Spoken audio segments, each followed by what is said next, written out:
Halo, Assalamualaikum warahmatullahi wabarakatuh. Jumpa lagi dengan saya, Freddy Sudajanto. Seperti biasa, seputar info dan masih seputar berhubungan dengan Mr. Hasto Kristianto dan juga hal-hal yang berkaitan dengan Pak Jokowi. Nah, tentu ini juga permasalahan yang sangat terus akan muncul di media massa, di mana Mr. Hasto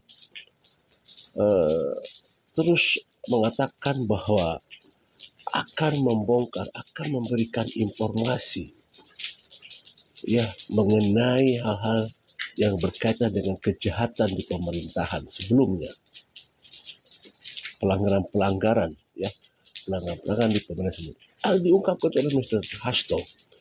Tetapi apakah ini adalah sebuah gertakan, sebuah ancaman? Kalau kita lihat ke belakang, di mana para orang-orang yang sudah ditetapkan oleh KPK itu banyak berkuar-kuar ya.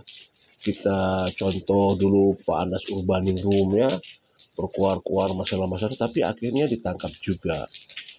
Tidak sedikit ya, zaman-zaman Pak Sambo juga ya, berkuar-kuar akhirnya ditangkap juga, ditahan juga.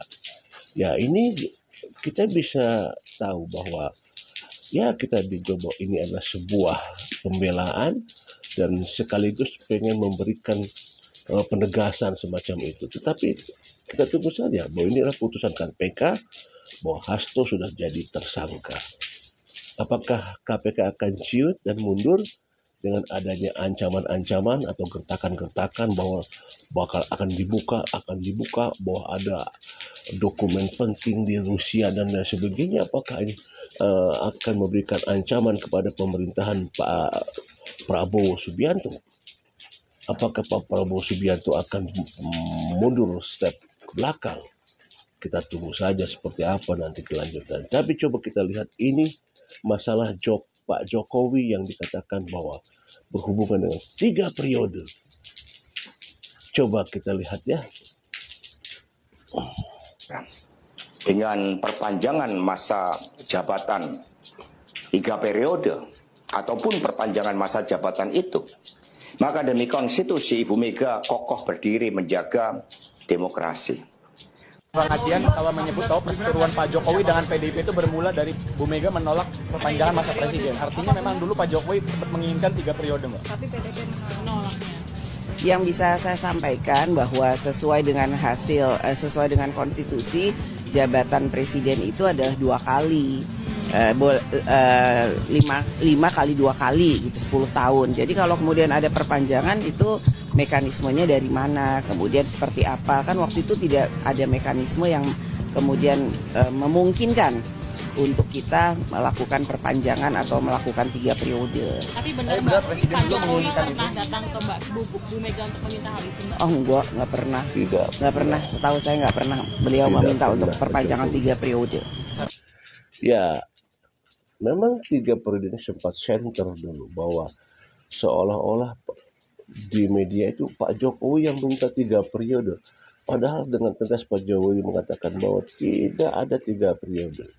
Ya, tapi disampaikan oleh Mr. Hasto. Apakah memang Mr. Hasto yang mengatakannya?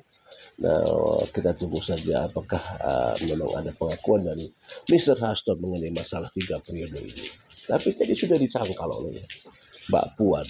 Tidak pernah Pak Jokowi mengajukan masalah 3 periode. Lantas siapa yang benar kalau gitu? Ya, Anda bisa melihat dan kita bisa menilai semua itu. Kita bisa menilai siapa sebenarnya yang benar dan siapa yang salah, dan siapa yang hanya sekedar gertakan-gertakan saja. Inilah pernyataan dari Bapak Jokowi. Pemirsa, Presiden ke-7 Republik Indonesia Joko Widodo menanggapi isi video Sekjen PDI Perjuangan Hasto Kristianto yang menyebut ada sosok yang menginginkan perpanjangan kekuasaan. Jokowi menegaskan jika dirinya tidak pernah meminta kepada siapapun terkait perpanjangan masa jabatan presiden. Ini saya ulang lagi, tidak pernah yang namanya saya minta perpanjangan atau 3 periode kepada siapapun. Tanyakan saja ke Ibu Mega, atau tanyakan saja ke Mbak Puan, atau tanyakan saja ke partai-partai. Kapan, di mana, atau siapa yang saya utus? Enggak pernah ada. Ya, jangan menjadi framing jahat seperti itu. Enggak baik. Merugikan ya Pak ya, selama ini. Seperti apa Pak dengan adanya framing seperti itu Pak? Biasa. Terlihat Pak Jokowi menanggapi masalah 3 periode dan jelas disampaikan beliau tidak pernah meminta untuk masalah 3 periode.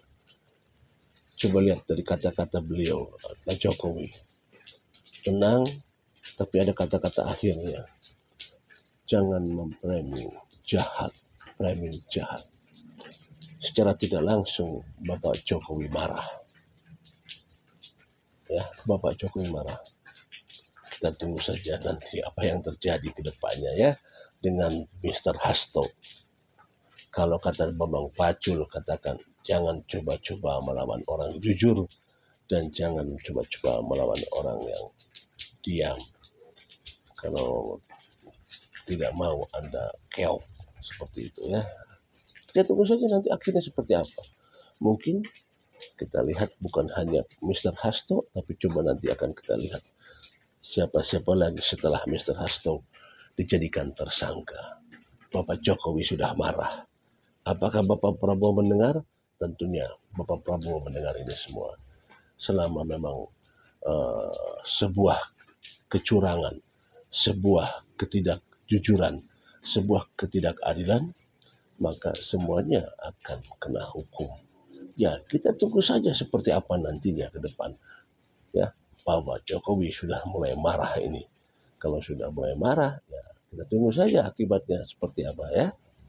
Nanti kita lihat bahwa disampaikan sekali lagi Bapak Prabowo, Presiden kita mengatakan bahwa hal-hal yang berkaitan dengan masalah kejujuran, ya, masalah hal-hal yang tidak jujur, tidak tegas, tunggu saja. Aparat-aparat yang tidak tegas, aparat-aparat yang terpengaruh oleh hal-hal yang sifatnya melincinkan, penyuapan dan lain sebagainya. Tunggu saja aparat yang demikian akan dihabisi oleh Bapak Prabowo.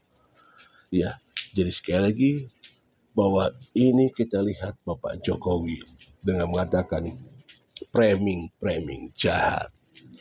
Tunggu saja akan yang terjadi ke depannya.